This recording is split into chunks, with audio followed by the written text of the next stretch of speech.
नमस्कार दोस्तों, स्वागत है नर्सिंग एक्सप्लेन में। तो आज हम जानेंगे हेल्थ असेसमेंट के असाइनमेंट कैसे बनाए जाते हैं। सबसे पहले आपको इंट्रोडक्शन लिखना है। इंट्रोडक्शन में 2 लाइनें लिखने के बाद आपको उसकी डेफिनेशन लिखनी है। हर असाइनमेंट में ये तो पहले इंट्रोडक्शन लिखा जाता है कंप्लीट, फिर उसकी डेफिनेशन लिखी जाती है। कंप्लीट डेफिनेशन लिखने के बाद आपको पर्पज़ लिखने हैं। हेल्थ असेसमेंट के पर्पज़ लिखने के बाद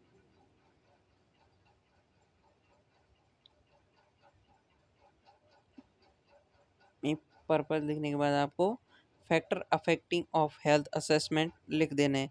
patient personality and behaviour, communication skill, nurse responsibility and behaviour, nurses knowledge and skill.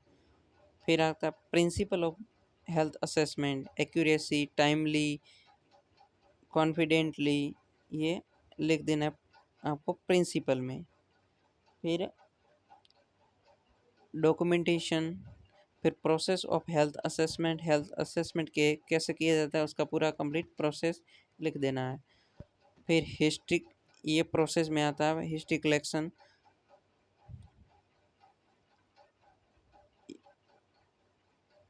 फिर आपको डेमोग्राफिक प्रोफाइल लिखनी है, जैसे नेम हो गया, age, gender, IPD number, marital status, religion, occupation, address, education, date of admission, medical diagnosis, surgery.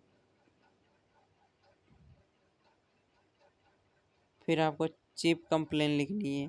फिर present status in illness लिखना है। फिर हेल्थ हिस्ट्री लिख देनी है आपको। फिर फैमिली हिस्ट्री लिखनी है। फिर psycho social factor, nutritional factor. फिर आता फिजिकल एग्जामिनेशन में 4 पॉइंट आएंगे। फिजिकल एग्जामिनेशन में ये 4 पॉइंट लिखने, इंस्पेक्शन, पाल्पेशन, परकेशन एंड ऑस्कल्टेशन, चारों पॉइंट लिख देना है। फिर उन चारों पॉइंट को पूरा डिफाइन करना है आपको। ये- फिर ये पाल्पेशन हो गया।